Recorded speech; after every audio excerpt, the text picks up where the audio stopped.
Hello दोस्तों, नमस्ते, प्रणाम। आइए आप लोग के बीच में मैं बिंदु शर्मा अपने यूट्यूब चैनल पर सभी को राधे राधे, जय श्री कृष्णा।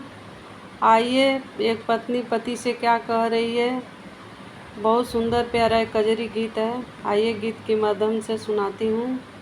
बलमु धान लगावे जब चलबे, जब देब चांदी के छतरियाना। रजऊ धान लगावे जब चलबे, तब देब चांदी के छतरियाना। बरखा के बूंदिया गजब चुट मारी, भीतरी होला गुद गुदियाना। बरखा के बूंदिया गजब चोट मारे, भीतरा होला गुद गुदियाना।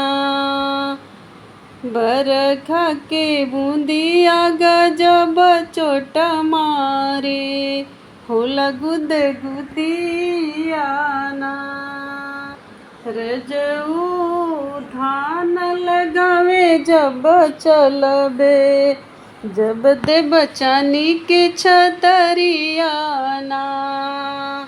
बलमु धान लगावे जब चलबे, जब देब चांदी के छतरियाना।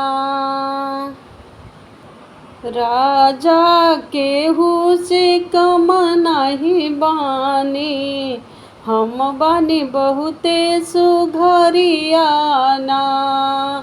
पियऊ केहू से कम नाही बानी, हम बानी बहुते सुघरियाना।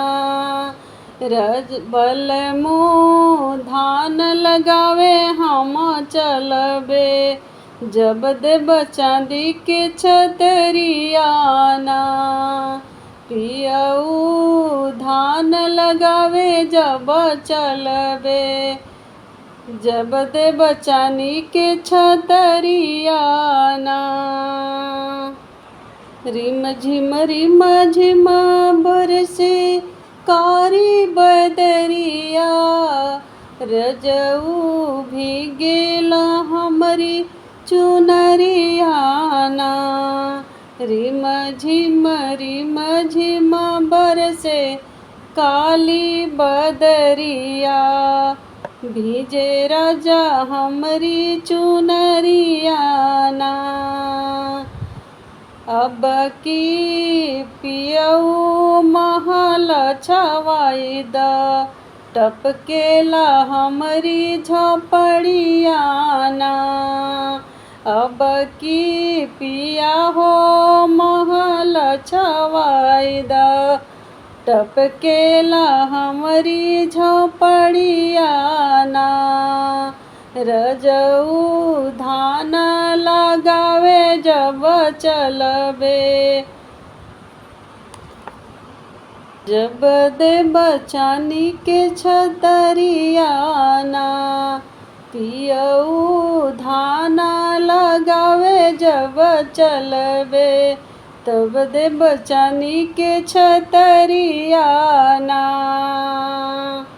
माई बाप के हम बहुते ही प्यारी, उनकी आँखी के पुतरियाना।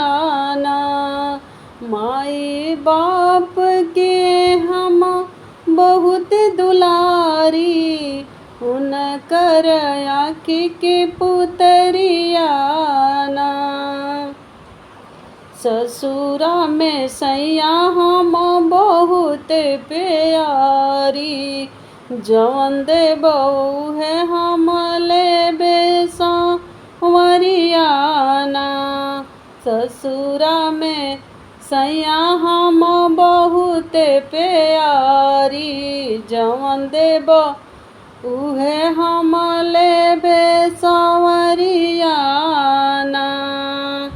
सैया धान लगावे जब चलबे, जब देव चांदी के छतरियाना, जब देव चांदी के छतरियाना। रजऊ धान लगावे जब चलबे, तब देव पाँव पाए जनियाना।